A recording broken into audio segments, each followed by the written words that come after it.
Westworld Season 4 Episode 1 has just released on HBO Max, and we get an episode that brings all the mystery back to this show. From the familiar yet unfamiliar introduction of a new version of Dolores in Christina, to the unknown plan of Dolores and the Man in Black, and the team up of Maeve and Caleb after the events of Season 3, there's a lot of questions to be answered after this opening episode of Season 4. In this spoiler review and explained analysis, I'm going to be giving you my breakdown of Westworld Season 4 Episode 1, entitled The Auguries, alongside discussing my general thoughts towards it. But before I get into it, if you want to see more videos on Westworld Season 4, then don't forget to support this upload by giving it a like rating, subscribing to the channel, and turning on your notifications. Also, feel free to check me out on Twitter, Facebook, Reddit, and Instagram at Cortex Videos, which is all linked in the description below. But without further ado, let's dive into my review and explained video for Westworld Season 4 Episode 1.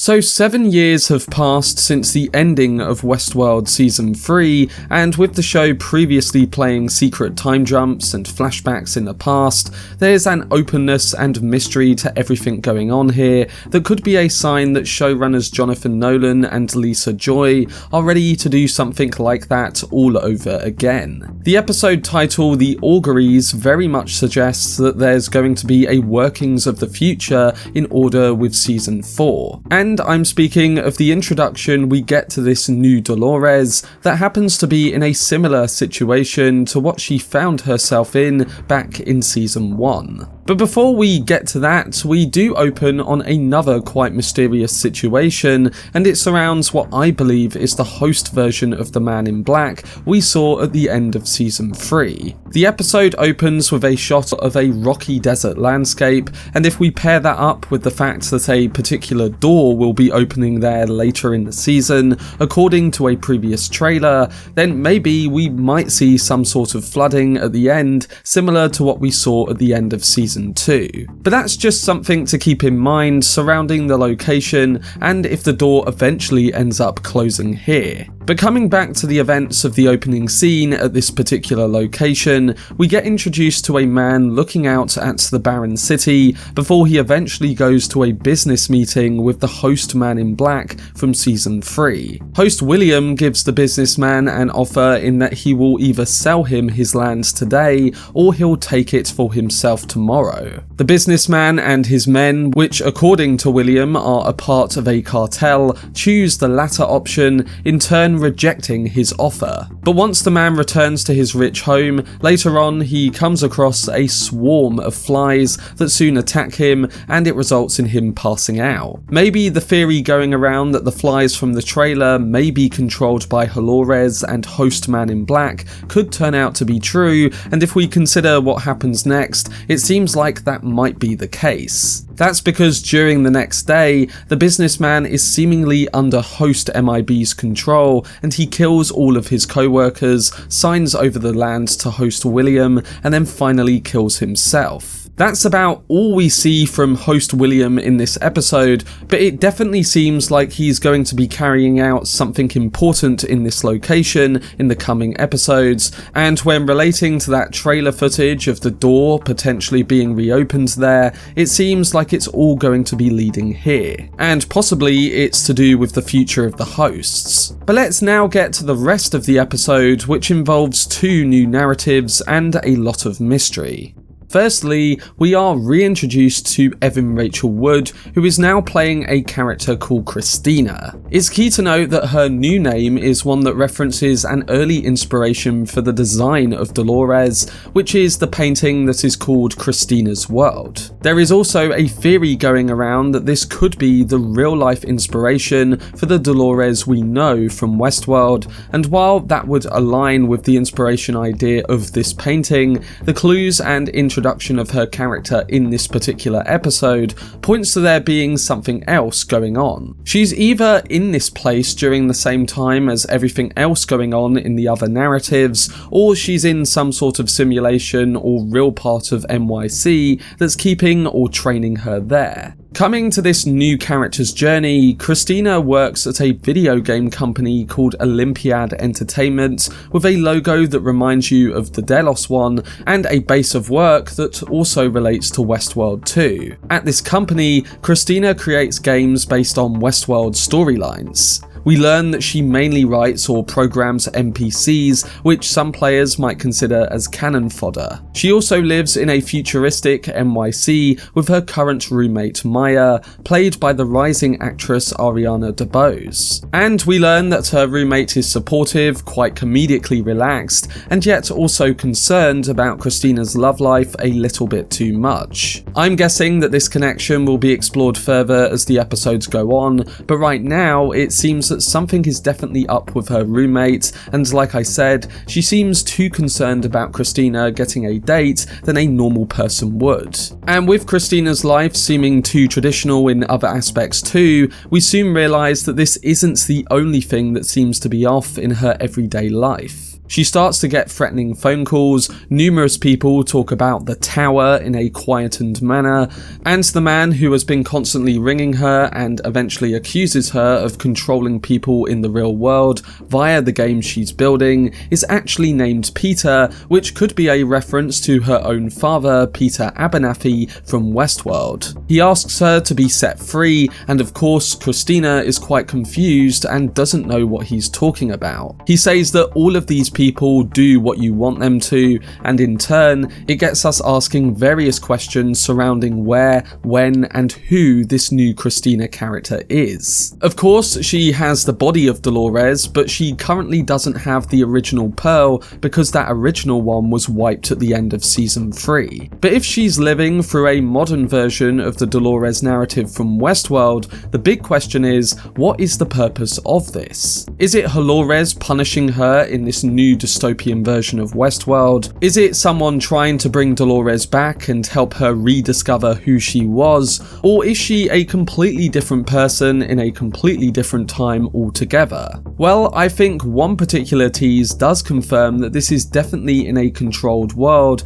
as when she walks to work, some of the men who pass her say, "This place is effing wild, I can't believe this is your first time." And that is reminiscent of the guests in the park from the previous seasons. Of course, this could be just a projection of fake guests if we're going to go really out there with theories, but right now, there's currently too many questions and contradictions to figure out exactly where and when this is, alongside who Christina actually is herself. She does also find an image of the maze from season 1 on her fire escape, so that suggests that this is likely after the events of season 3, and it's a part of the world Dolores is potentially in control of. She might have turned New York City into a dystopian version of Westworld, but again, there's nothing concrete to really state this at this current time. But as we learn more about her character and the relationship she grows with another reintroduced individual later on in this episode,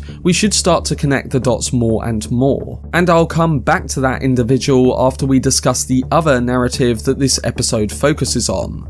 That storyline is to do with the convergence of Maeve and Caleb 7 years after the collapse of Rehoboam in season 3. We first come to Maeve, who is now apparently living in the snowy woods, seemingly gone on the run and trying to live a more peaceful life. We see her searching through her own memories, viewing those of her daughter, the death of Hector, and also some interesting events after season 3 with Caleb that I'm sure we'll revisit more over the course of the season. Those memories were quick flashes of what looks to be them fighting together in the war and amongst the chaos that followed those riots and the collapse of Rehoboam in the season 3 finale. But in this current time, Maeve is alone in this snowy location, and she'll soon be be thrusted back into the war that she becomes determined to finish. She comes in contact with a man working at a general store, and he tells her that men are looking for her. And once she comes across them at her mobile home, she takes them all out and beheads one of them with an axe,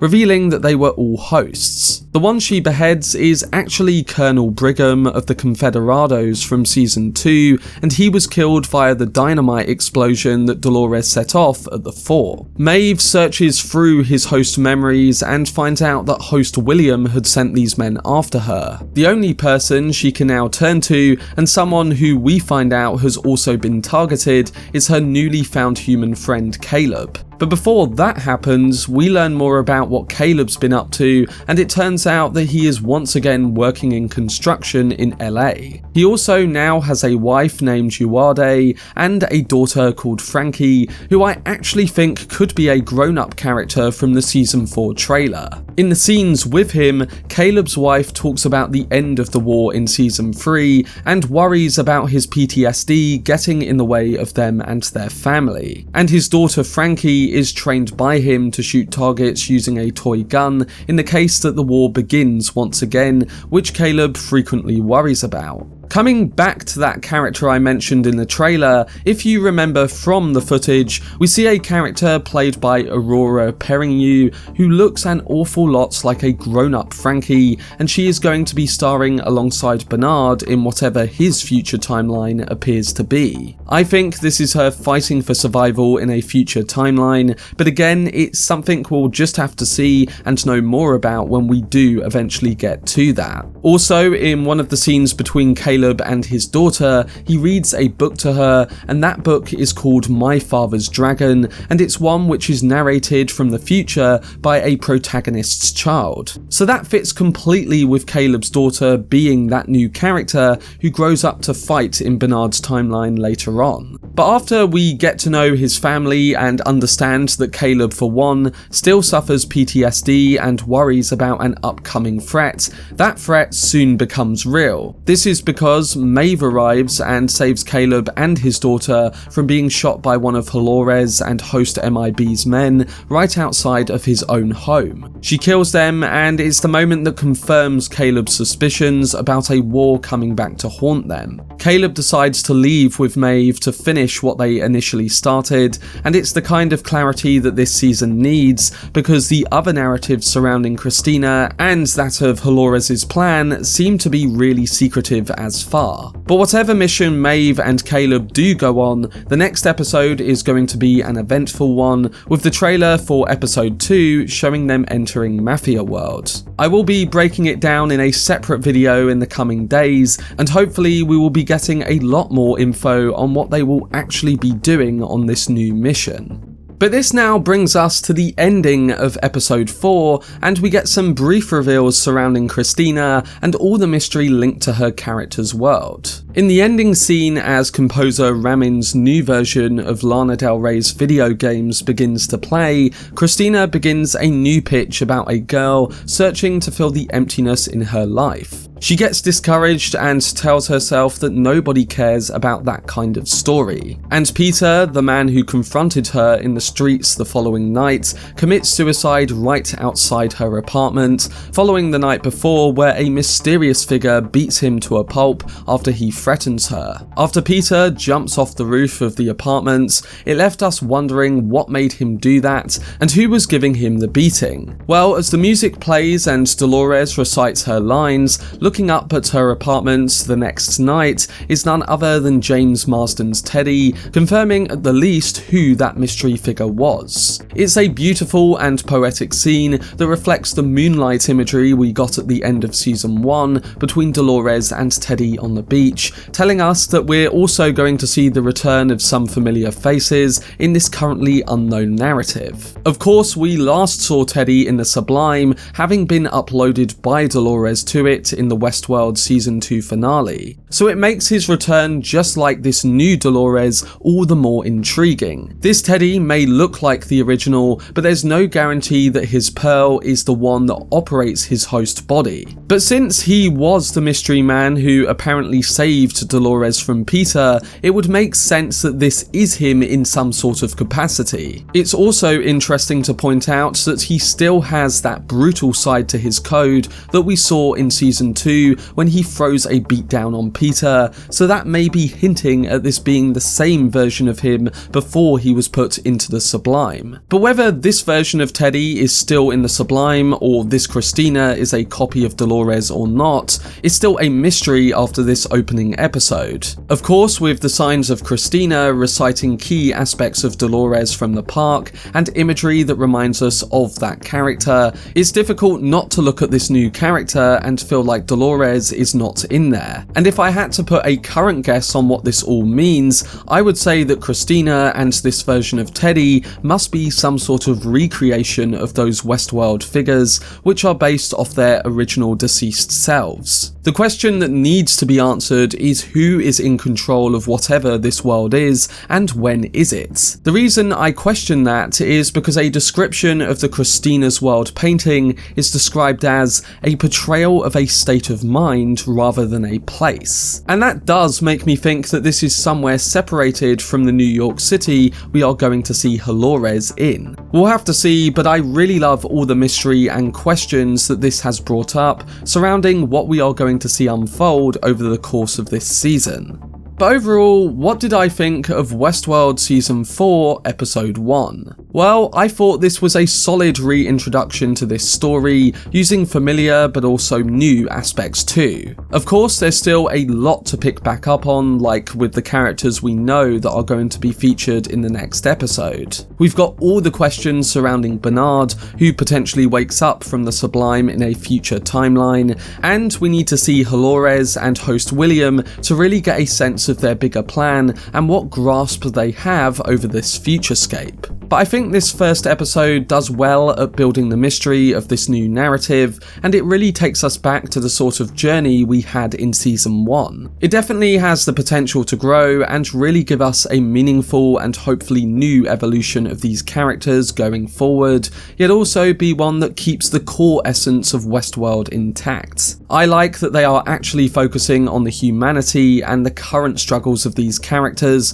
whether it be with Caleb's PTSD from his shared war with Maeve following the collapse of Rehoboam, or Christina's Dolores-esque questions towards the nature of her reality. Coupling that with the sublime production and especially the score by Ramin, and we've got an opening that seems like it will only develop as each episode arrives. And if that trailer for episode 2 is any indication, we'll have some big developments taking place next week. We'll have to see, but episode 1 definitely got me interested in where this season's narrative is going to be heading, and I have many questions going into next week. But that was my spoiler review and explained analysis for Westworld Season 4 Episode 1. The Auguries is an episode that brings a sense of the familiar and unfamiliar all at once, making us once again question the nature of reality in this show. While some of the dialogue and moments of overly quick cut to black editing hurt the pacing of this episode, the fascination over the where and when with Dolores and the future plans of Hale make me interested in where all of this is going to be going in future installments. The mystery is back, and episode 1 does a great job of re-establishing the core themes and tone of Westworld from season 1 and 2. I'm excited to see what they do in the next few episodes, but this is a good start when it comes to really outlining where certain characters are and what the season is going to be building on. I'm giving Season 4 Episode 1 of Westworld a rating of 8 out of 10. I will be doing a trailer breakdown, predictions and theories video for episode 2 tomorrow, so keep a lookout for that and stay tuned to my channel each week for breakdowns on every episode of season 4. But to those who have already seen the episode, what are your thoughts on all the events that went down, and what do you think will happen in episode 2? Let me know down below in the comments section. For more videos on every episode of Westworld Season 4, then subscribe to the channel and turn on your notifications. Also, if you enjoyed this video, remember to leave a like rating and follow me on social media via the links in the description. But anyway, I hope you guys enjoyed it. I've been Cortex, and as always, make some noise.